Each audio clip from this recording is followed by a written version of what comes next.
right, so once it's like prepared the live stream, you can just exit out. All right, so that's done. You can exit out. And share screen.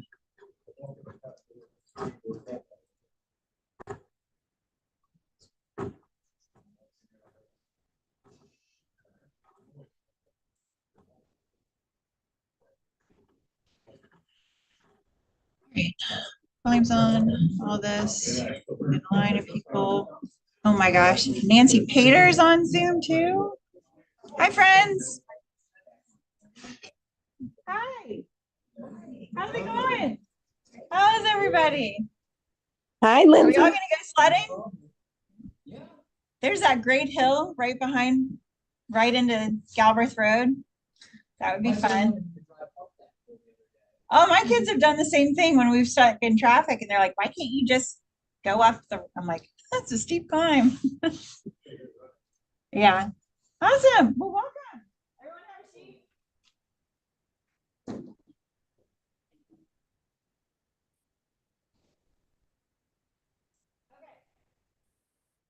Well, first of all, I wanted to introduce Lauren. Hi, everybody. This is Lauren's first day. She is officially our Director of Communication and First Impressions. And yeah, so she'll be here and I'm excited. And everyone in here knows how excited I am without sounding desperate, but yeah. So yeah, if you guys get a chance after team meeting, say hi, introduce yourself, but she'll be a friendly face when you guys first get here. And we've got some people online. There's Lauren. There she is. Okay. All right, so let's get started. Thank you guys for coming in. You guys can hear me online? Somebody say something. We can hear you. Hi, Lauren. I can't hear you. Kate, you want to say something? All right. Well, I'm assuming you guys can hear me. And I'm going to move forward. We can hear you. Thank you, Nancy. Okay. All right. So we're going to get started. We've got some paperwork, and I wanted to start with the CHEW. Who all in here is getting the email from Gary Keller? It's from I'm with Gary. Oh, okay. No one? It has this little graphic here called the CHEW. Well, see me after class, especially if you're in the top 20%, because you should be getting this email. But basically, once a month, Gary sends out a newsletter, and in here it has Gary's notes. He also sends one out to leadership, but I really liked this notes this week, so I was going to read through it with you guys, okay? So at the top here, it says emotions. It's 3:30 in the morning, and here's what's on my mind. I'm having a little difficulty with mine right now. Tougher things than usual seem to be happening in my life these days. Sometimes it's just one thing. Other times it comes in bunches, and I simply feel ganged up on. Right now feels like a pile-on. One hit is usually manageable. A series of hits is challenging. Okay, so we're going to jump down to take control of how I'm thinking right now. Challenges come and go. They show up as singles, doubles, triples, or more. One of the most important lessons that I've learned over the years is that emotions don't come out of nowhere. They're fed. And more often than not, they're fed by self-talk. Whenever I let fear, frustration, disappointment, anger, and sorrow become the voices in my head, this inevitably sends my emotions into a spiral. And if I don't stop it, that spiral doesn't stay emotional for long. It soon becomes physical. Tight shoulders, a clenched stomach, exhaustion, real pain. I know that left unchecked, my self-talk will convince me that what I'm going through is dire and unresolvable, and neither is true. All right. So as I feel that spiral starting again, I realize I have to go back to the mental model that served me well over time. I think of life the way I think of sports. Fumbles happen, interceptions happen. Sometimes the other team scores on you. Good for them. That's part of the game. That's reality. What I don't do is let that one play own space in my head or heart. I don't let it define me. I don't carry it into the next snap. The great coaches talk about this all the time. Win the play in front of you, and the game takes care of itself. Not the last play, not the next 10, the one right in front of you.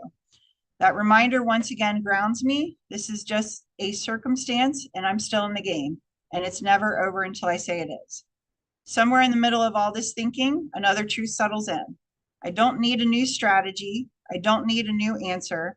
What I need is to simply do what I already know works. Don't stop, just don't stop. What does that mean to you guys? I read this and it just kind of resonated, right? When you feel the emotions piling on, when you think about, well, if I was only dealing with this one situation, I could manage it, but it seems like I'm dealing with multiple at the same time and it just feels unmanageable. What do you guys think?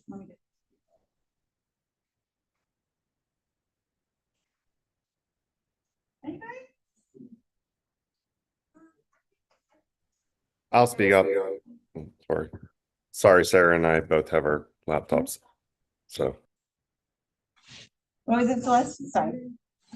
Go ahead.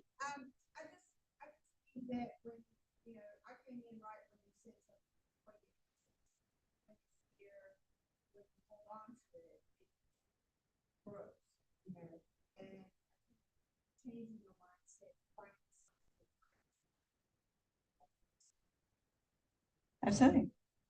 I agree. Who else wants to share? Is anyone feeling this like right now? I am, for sure. Yeah.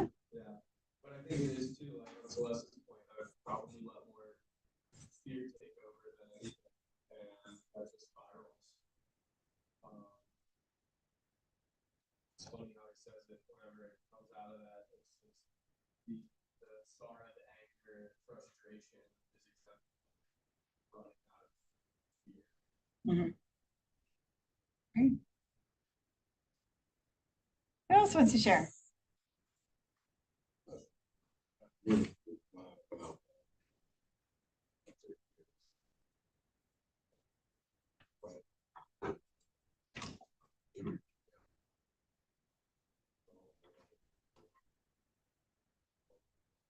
Absolutely. Nick, you want to share? yes, can you hear me? Yes, we can. Um, I really kind of felt this, the whole thing about kind of just moving forward. And I was actually with a friend of mine last night. We are in like a simulated golf league, whatever. And he said, when your dad got diagnosed with cancer, 10, 30, or 10 years ago, he's like, you just didn't seem like yourself. And he said, you just seem so much happier and just more like yourself. And I think part of that is, you know, this new career with Keller Williams and getting, you know, married and getting to know Sarah. She's been kind of my rock through all of this. But you just gotta keep going. Like stuff's gonna happen and it's gonna, kind of you're gonna have your hardships. And sorry, it's kind of hard to talk about. But yeah, you just gotta keep going onward. So yeah, it kind of was good for me.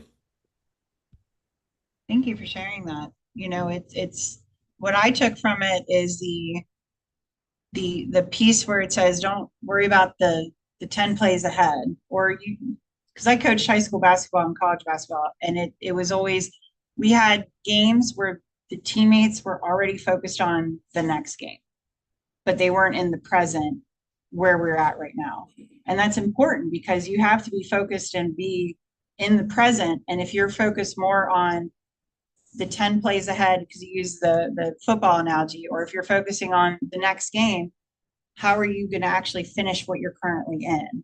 And I really enjoyed that part of it. All right. Anyone else want to share? I think it makes it easier to focus on the present when you know where you're going. You have direction in place, and you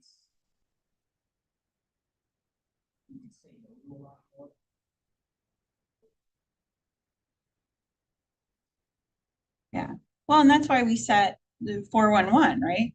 Where you have that one goal, but what you're actually focusing on is not that one goal. You're focusing on the 4 weeks in the month that's going to hit those monthly goals that will eventually hit your one goal. And if you're only focusing on that one goal, all these little activities that you're supposed to be doing in the weeks, if those don't get done, then you're never going to get to the end line. So you focus on the task at hand. Absolutely. All right, I just really enjoyed this. Anytime that I get this, I will make sure that I share this, but I thought it was also endearing knowing that somebody like Gary Keller gets in his emotions and it feels tough. It's not, you don't hear this from everyone, a huge executive, that things are tough. It doesn't matter where you're at. So I appreciated that. All right, moving on.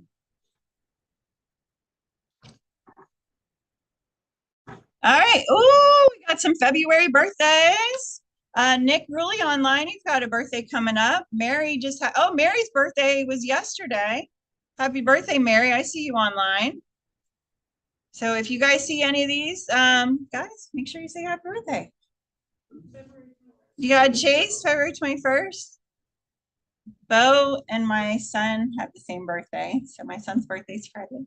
I almost put his name on there, but I didn't. I'm like, who's Cole? Cole was the DFI last week, if you guys didn't see that. He said he rather would have gone to a week of school than to have worked here another day. But I also made him clean every single one of these tables with Lysol. Yeah, he did good. All right. Okay, January newcomers. Don't think any of them are here today.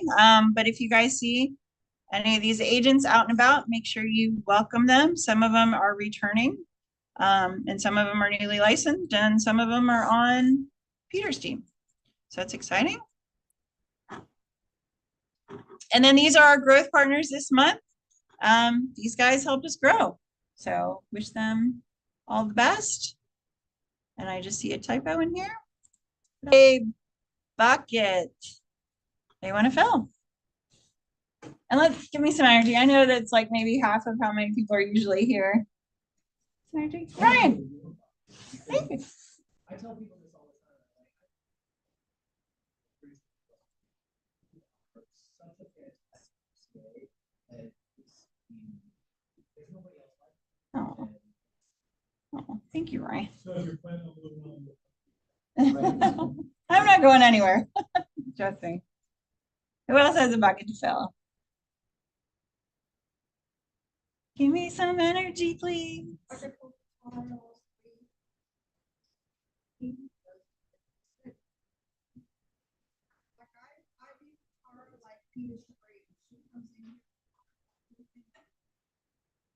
Really good stuff. It's really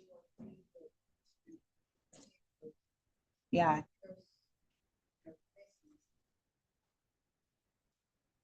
Yeah, her class, that class was great. I sent out the recording of it. I know the recording isn't as good as being in person. But I received a few text messages after that class. It was like, I've been in the industry for X amount of years and I've never thought about my database this way. And so it's really important to kind of dive into those systems and how your database can work for you, right? Who else has bucket fill? Lindsay. Did you? Yep, I hear you, Sarah, but you Okay. might want to mute Nick's computer. Yeah, he did. Okay. I didn't warn him. So mine is a two-parter. Definitely thanks to Tara for doing the class that you were just talking about, the database and the DTD2. We kind of first implemented that in Bold like years ago, and I feel like it's not talked about enough. So that was awesome. And then it kind of like sprung a conversation with Andrea Langefeld at our office. So that's my second bucket fill because she and I talked for an hour the other night and she was like just going through the feelings of real estate and how it's like I need to run it like a business and she was just in her head, right? I was like, okay, well, Tara invited you to that class because it's organization. And she's like, oh, okay, I get it now. Like she just was in her head. And then from her, I got the idea for the Super Bowl bingo commercial cards. And I've already had 40 people in my neighborhood reach out to get them, and we're mailing them to our clients. So it's just been just like showing up and actually connecting with people is how y'all are going to grow your business. Mic drop. Sorry, and I'm not there. No, it's true. I mean, collaborating with other agents gives you ideas that you may not have thought about. Chuck? Desk is fine. You just put it on my keyboard. Okay. Thank you, Sarah, for sharing. Anyone else have a bucket bill?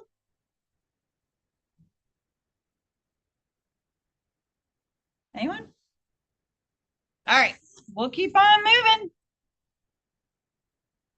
Hopefully this isn't going to be a record time team meeting, but I will get you out at 12, I promise. Okay. Who knows what LORE stands for? Say that a little bit louder. Language of real estate. What does language of real estate mean? Yes. Using what? Oh my gosh. Numbers. Woo. I love them. All right. What kind of numbers? These numbers. MLS numbers. So did you guys know that every single month on our website, there are market share reports dropped, updated every single month? Yes? No? Yes. Yep, on our website, Agent Resources, and they're going to look a little bit like this. So in your packet on the right-hand side, we have this nice little graph. This is something that we create using our MLS numbers every single month, and you can take these numbers. They come out on the 7th, so unfortunately I don't have January statistics updated, but I get the email from LORE on the 7th, and then Kent will drop this on our website. It also has this one as well, which is our 2025 office statistics. All right, so what we're going to do is I want to mastermind around how we can use these numbers in conversations to handle objection handlers with our sellers and our buyers. Who's got some ideas around this? If you're a newer agent, brokerage numbers show that you have people behind you. So, such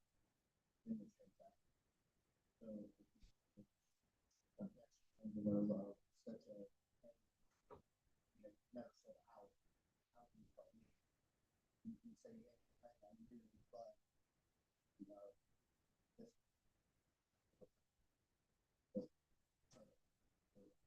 as far as numbers go, whether it's units sold. Absolutely. You can say, I mean, obviously you don't want to advertise, I'm a brand new agent. You don't walk into a conversation and say, I'm new at real estate, but you can have the confidence and the backing of the brokerage numbers. And you can say, well, my brokerage listings taken in 2025, we actually grew 22% and the board only grew 5.48%. You don't advertise it, but you can't go around it. If they ask how much experience. I know, I'm not, but I'm also suggesting you don't walk in and say, hey, Mr. or Mrs. Buyer, this is my first consultation ever. No, obviously that's going to come up, but you can utilize these numbers to have these conversations. What about, okay, so that's a new agent example. Celeste, did you have an example?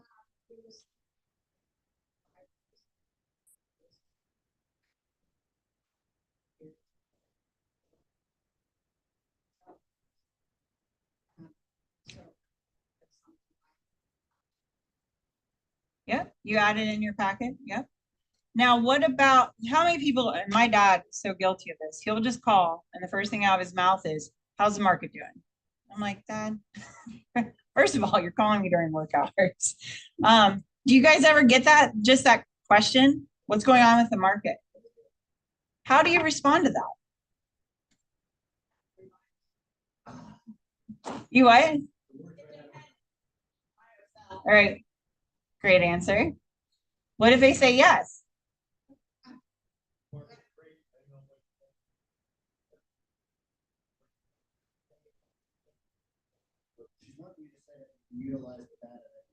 No, I'm not. I'll tie that in. Trust me, I've got a cheat sheet here. But how, you're a real estate agent, first thing they're gonna ask, huh?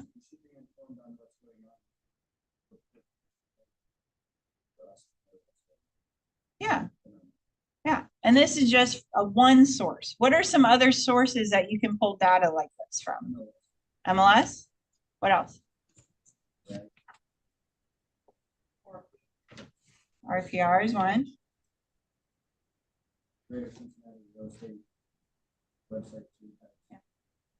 Well, that's your local. You can pull from NAR, National Statistics. You can also pull Domos, which I think that's what MLS uses, right? Domos, where they have the analytics on. I'll pull that website up here in a minute. Okay, well, so what I pulled up is a couple of objection handlers and how we can utilize these statistics to counteract those objections.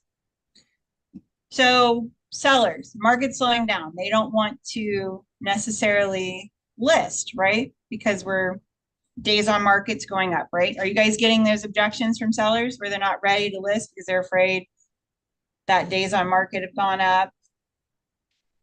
I'm getting. Lindsay, I'll share one example that I just had.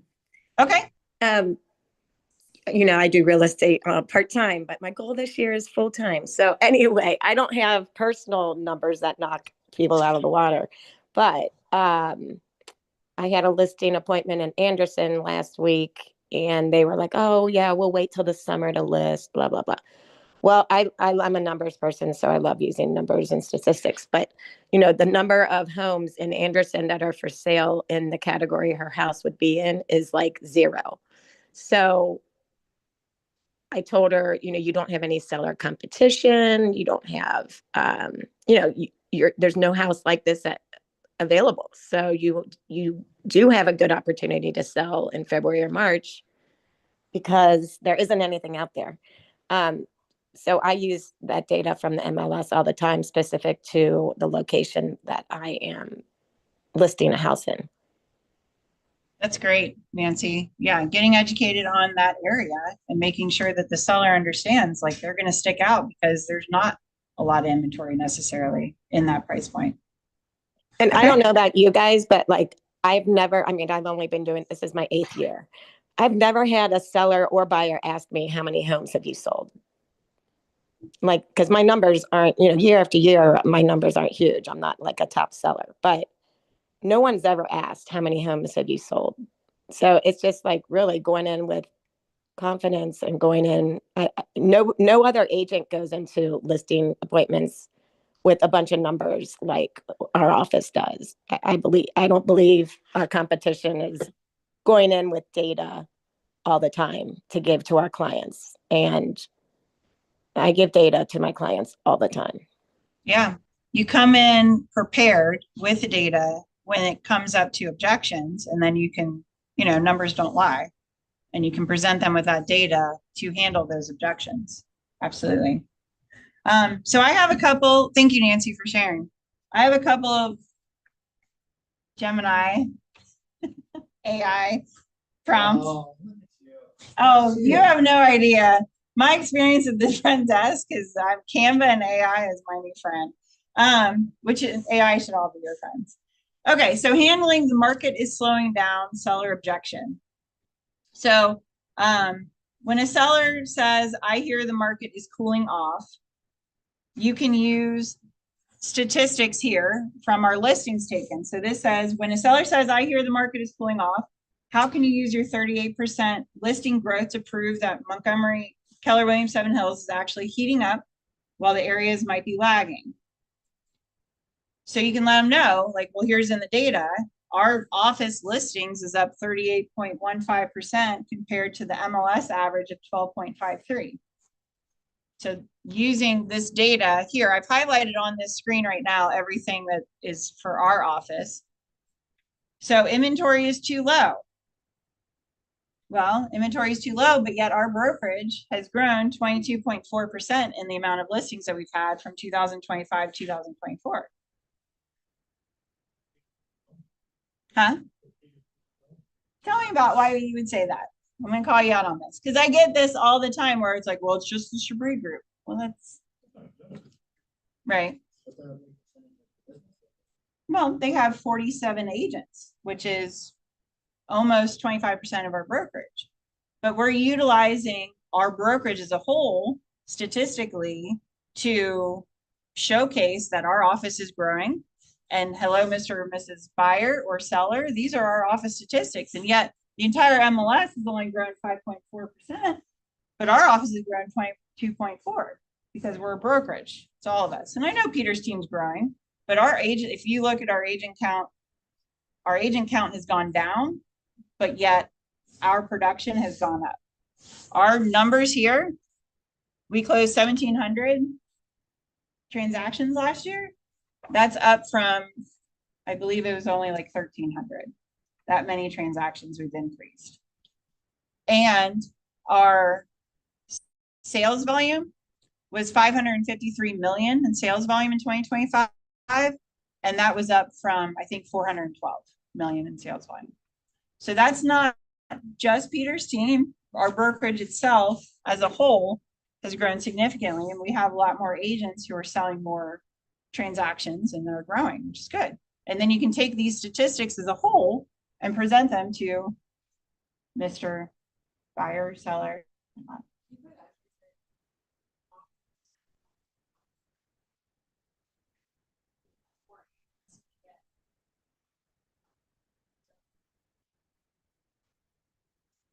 Hi, Kelly. If you don't know, it's Kelly Wyatt.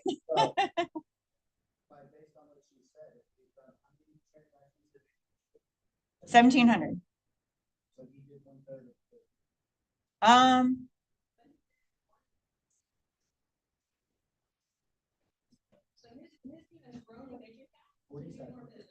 There's more than 47 agents that are in this brokerage.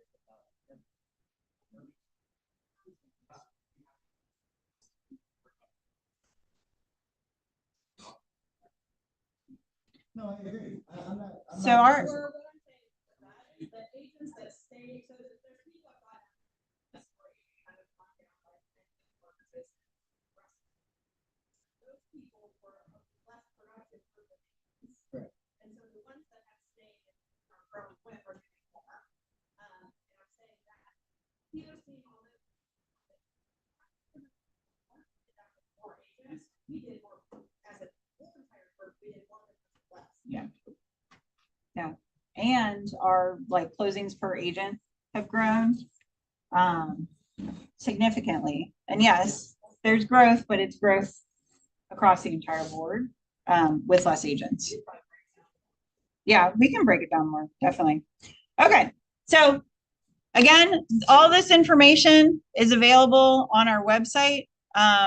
If you go to the kw7h.com under agent resources as part of the market share. And then I also wanted to show you this fun thing. So I mentioned the AI. It's bad. I took that spreadsheet and dropped it into Gemini. And I said, make me something fun. And this is what it spit out. This is all, I mean, I didn't do any of this. This is what Gemini spit out. It's a nice little graphic. So just saying, you can take our numbers. If you don't like to have something like this in your buyer listing presentation, you can drop this into Gemini or ChatGPT and have them come up with something that's a little bit more fun as a graphic. Yeah, Gemini did that.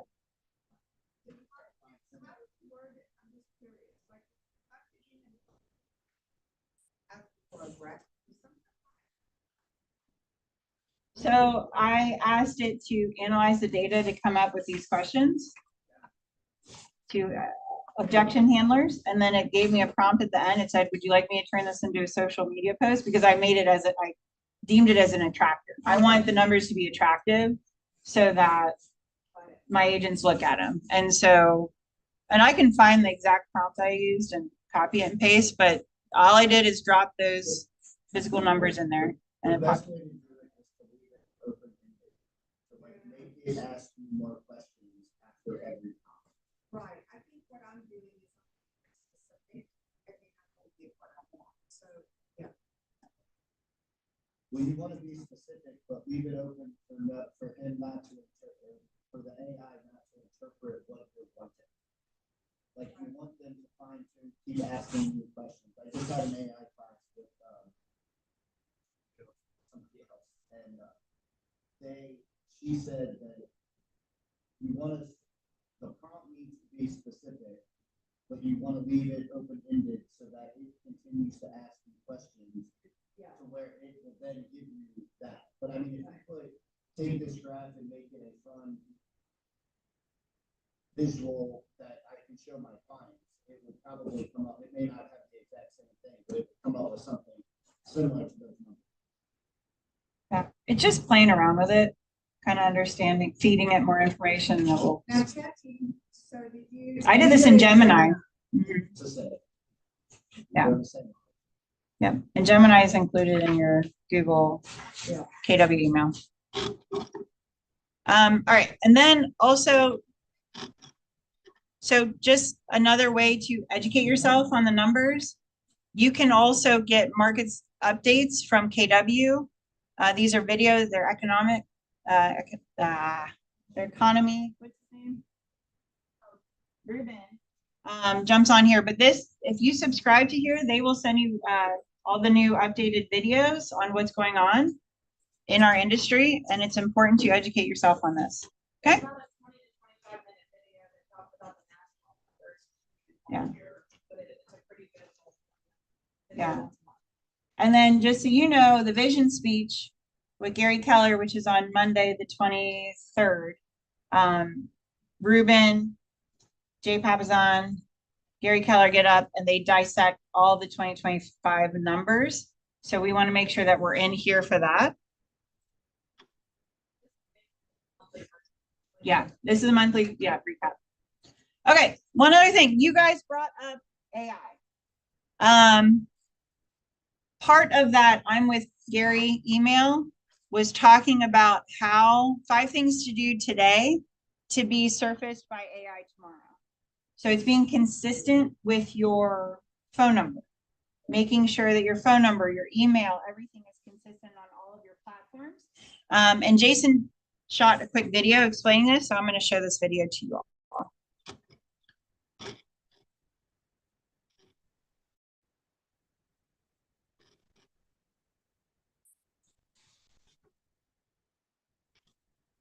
Hold on a second. So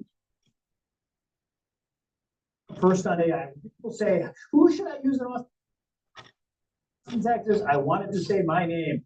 If that's the case, then you're talking about generative or answer engine optimization. So how do you come up first? Friends, the algorithm is always changing. But what are the things you can do right now to give yourself the best chance? Well, the first thing is name, address, and phone number. You see, AI wants to see that you have the same name, address, and phone number persistent throughout the entire world.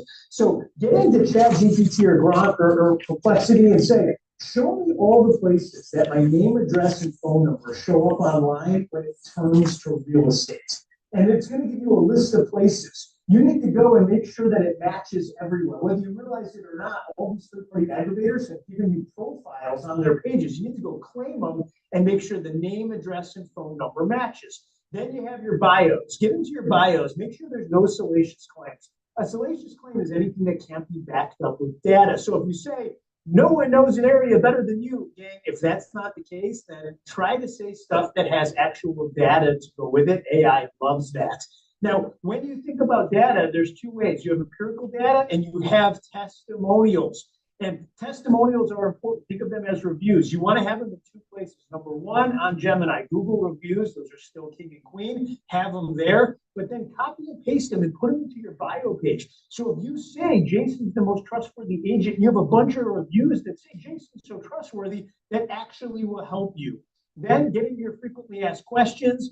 You need to do them in writing, and then get into YouTube and make a video page. Get the 50 most commonly asked questions by buyers in your market, the 50 most commonly asked questions by sellers in your market, and answer them. Use your words, make it short and make it sweet. That's what a frequently asked question is. Then do the exact same thing on video and answer them just like I'm answering them now, and then throw those on your YouTube channel. Gang, is this everything? No. But will this give you one heck of a start? Yes. And if you're with Keller Williams, get the Playbook AI Volume 2 How to Connect. It tells you exactly over 36 pages how to win at this. Go get it. Jason, I want to show up first on AI. All right. He makes it seem so easy, right? Just go on here, fix it up. What I'll do for you all today, or when I probably be tomorrow, recap email from today's team meeting. I will include an attachment of the AI playbook for volume 2 and the link for this video. I think it's really important if you're trying to brand yourself and you want AI to pick you up, you need to be consistent. And I think that was the message. Make sure your phone number is updated on all the platforms. Make sure it's the same consistent email address on all the platforms. I would take this video, listen to it multiple times. He gave a lot of really great, helpful tips in that short 30-second minute promo.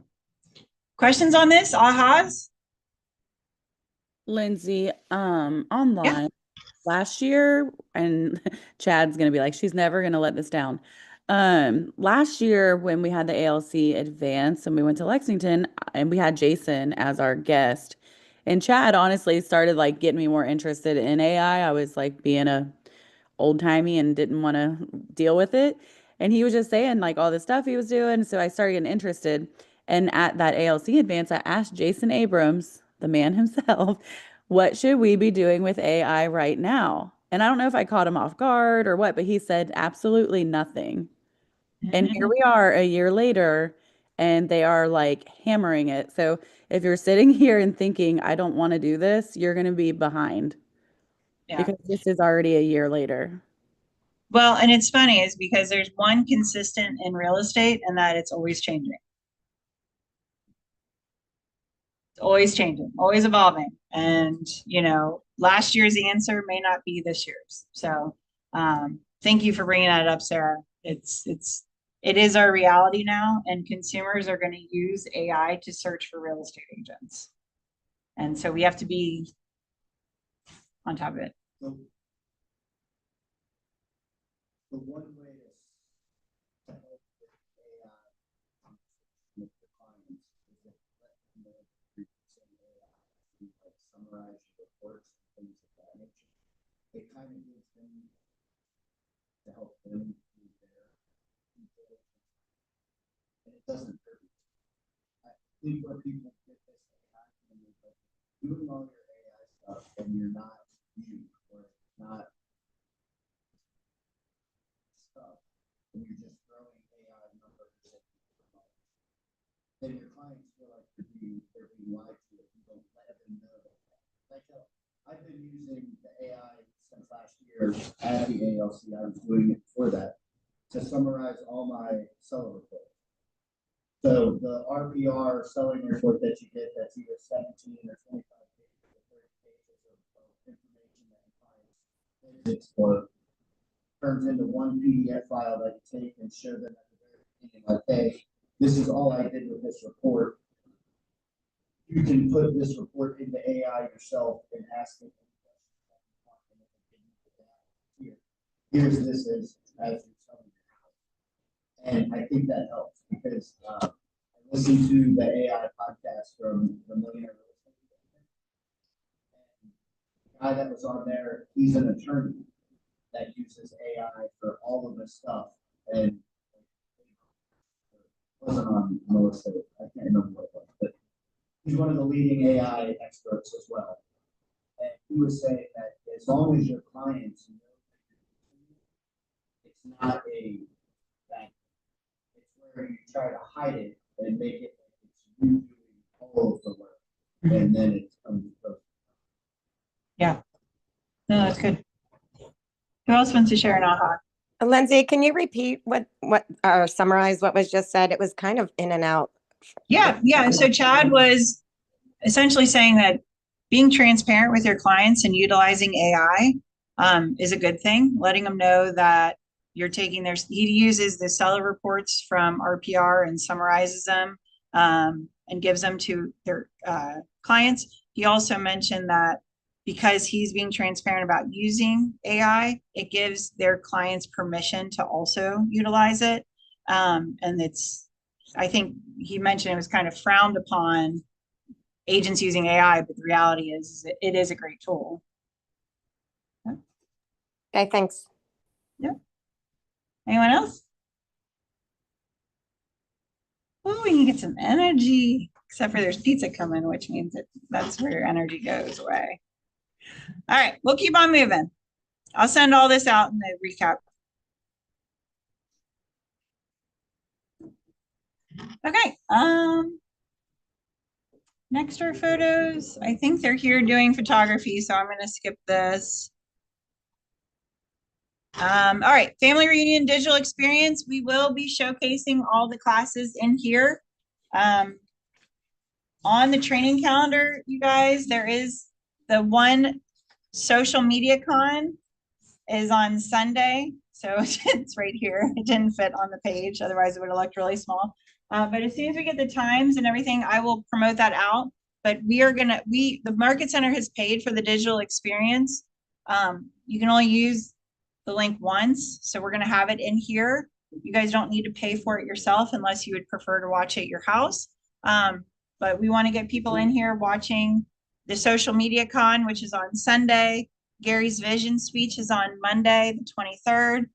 Inspirational morning is going to be on Tuesday, and Jay Shetty, which is the keynote speaker, will all be here, and we'll have food and fun and all that stuff. Yeah, I'm going to coordinate somebody to be here Sunday, turn it all on, because I will be in Atlanta. Yep. Okay. Is there a schedule, Lindsay, somewhere for all of this? So I am trying to lock that down, and then I will promote it out. Yes. Okay, thanks. But it's Sunday the 22nd through Tuesday the 24th of February, 22 to 24. Okay, thank you. You're welcome. Yep. Yes, I'm going to do a no before your go. I need to find out who all's going, and I can't seem to find that report. So once I have that report, I'll reach out to everyone. And yes, we'll do a no before your go the week of. So not this week, 2 weeks probably. Yeah. Oh,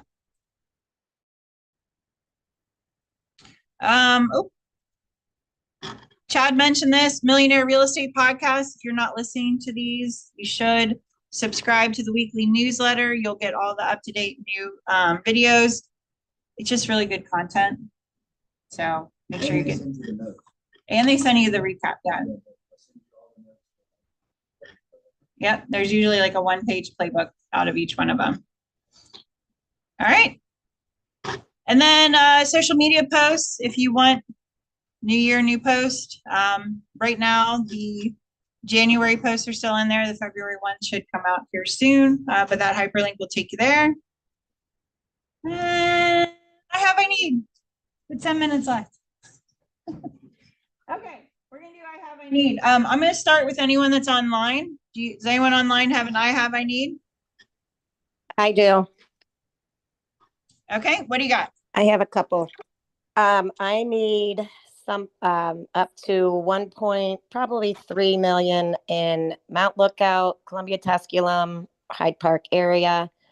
I have two different buyers one's looking for more of like an aging in place. They're retired, but they're not downsizing. They just want to live in that area. So they still need like a 3 or 4 bedroom home with a lot of space for their family that's growing. The other couple is is like a younger couple with 1 child, but growing. So 2 different types of houses, really. The one would be more of like a primary on the first floor, and they can use either one that goes all the way up 4 levels or just a 2-level home, but primary on the first floor. The other one is a growing family moving from Pleasant Ridge. So I'll have a Pleasant Ridge listing when they find the house. And the first couple that I mentioned, when they find a house in Hyde Park, Mount Lookout area, I'll have a big house in Anderson Township for anyone who has buyers looking in Anderson. But the second buyer was either Montgomery or Loveland, somewhere north of the city. He wants to be closer to his job, which is kind of close to Kings Island. 4-bedroom, 3-bath, up to probably 750. And then the third need is looking in Anderson for a ranch for someone who can't do steps and is moving from a house. Once she finds a house in Anderson, I'll have a listing in New Richmond, a big house with 2 acres. If anybody has any clients looking for land, and a big, like, it's a great house on the edge of New Richmond and Anderson. It's not very far east. It's a great location right off Route 52. But those are my 3 top. I'm having trouble with all 3 of those. Okay, so Nancy, Doug Phillips has a listing in Anderson, or coming soon. And Nancy, I'll text you a few agent names and phone numbers. Okay, thank you. All right. Who else? Anyone else online before we move to the room? All right, I need in here. Celeste?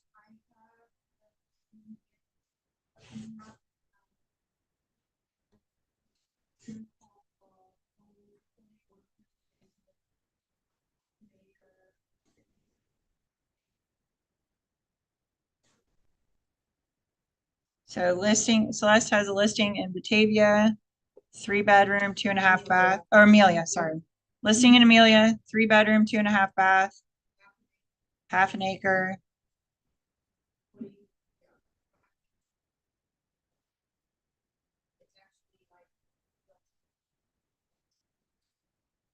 Wheelchair accessible, first floor. What's the sales price? $350.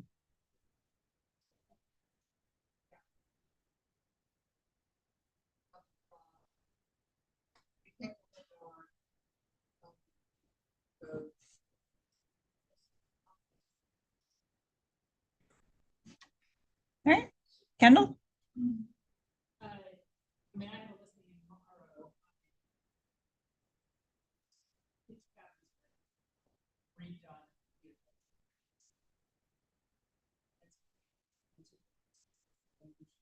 Okay, so listing coming soon in Morrow. 3.2, 250, 260, all new. Okay. Who else? Travis?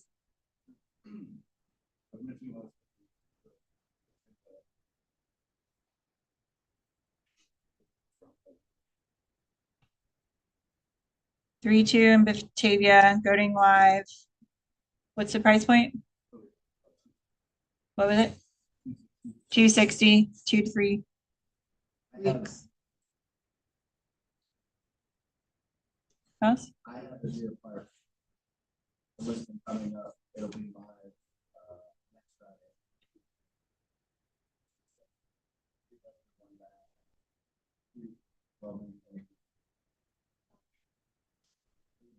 You said 3-1.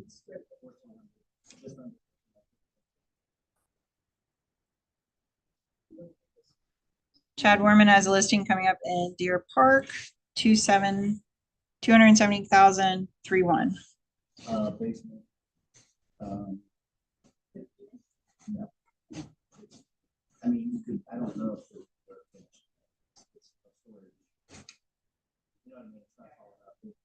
The ceiling could be falling out. No, it's not a bad thing. It's not a bad thing. It's just not finishable. Maybe. They paid $255 for it 3 years ago, so that's why it was 70. Right. Updated kitchen, granite, and in the kitchen. The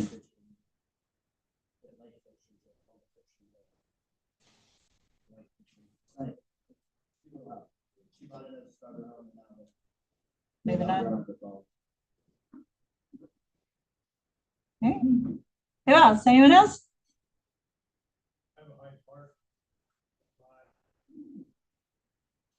Hyde Park listing going live. 3 and 410, price 17.25 square footage.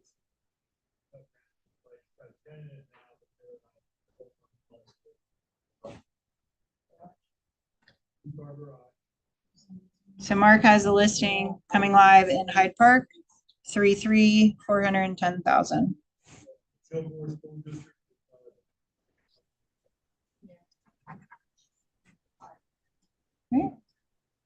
When is that one going live, Mark? When is it going live, Mark? He said it's gonna go live as soon as he gets out of here. I'll be texting him. I have another client with that price range as well in Hyde Park. Okay. Great. Okay. Kurt, did you have one?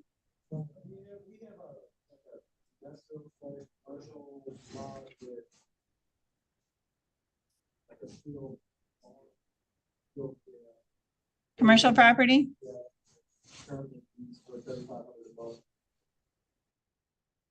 Where's it at?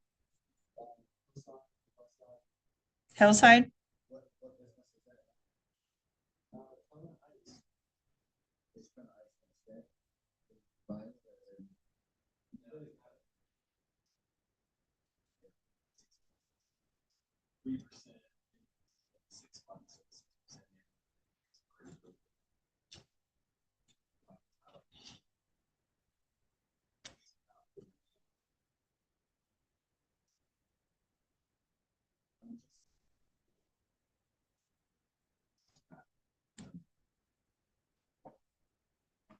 All right. Anyone else I need? I have one more, Lindsay, I forgot about. Okay. Kind of a tricky one. They want acreage. They're moving here from North Carolina to be closer to their family in Middletown. They don't care where the location is, as long as it's an hour from Middletown. And up to 300,000, anywhere from 2 acres to 5 acres. They want privacy. They don't want to have to see their neighbors. And the house doesn't have to be anything special. They're pretty low key. They don't really need much. Got it. Okay.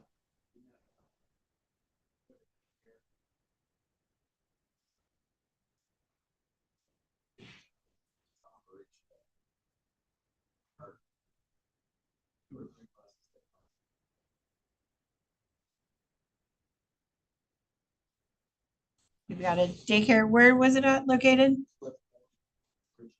Bridgetown. Daycare, 750K in Bridgetown. Brian Jackson, yeah.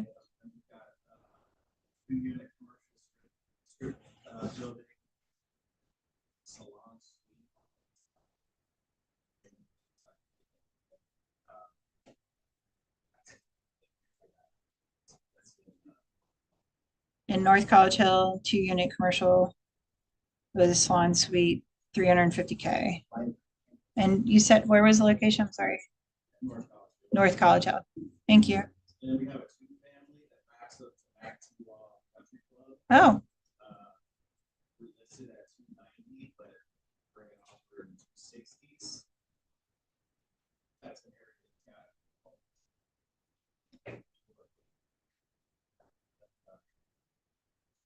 so what is Paddock Hills?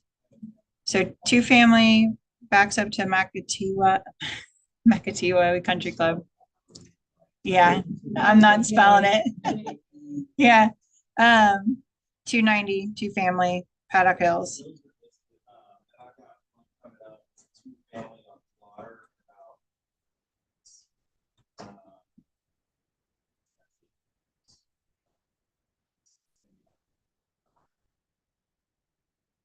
Coming soon. You said going live in a couple weeks? Okay, going live in 3 weeks. 2-family on Clotter, City View, 395. Cool. Anyone else? Cool. All right, energy. Come on. It's not sticking on the highway. Sorry, I have one more. Okay, Nancy, what do you got? She wants an investment property up to like preferably 4 units. 300,000 would be the up. She can go up to 350, but probably 300 is the best range. A rental unit anywhere in the city. She's open to any location. And is she stuck on the up to 4 units? Yep, preferably 4 units. We've seen some. I saw that one in Paddock Hills. I just don't think. Yeah, she prefers having multiple units. Got it. All right. Okay. Well, thank you everyone online for joining and everyone in person. And I believe hopefully Lorez has dropped off the pizza and it's in the kitchen. So yeah, thank you. All right. 12:02. Thank you guys.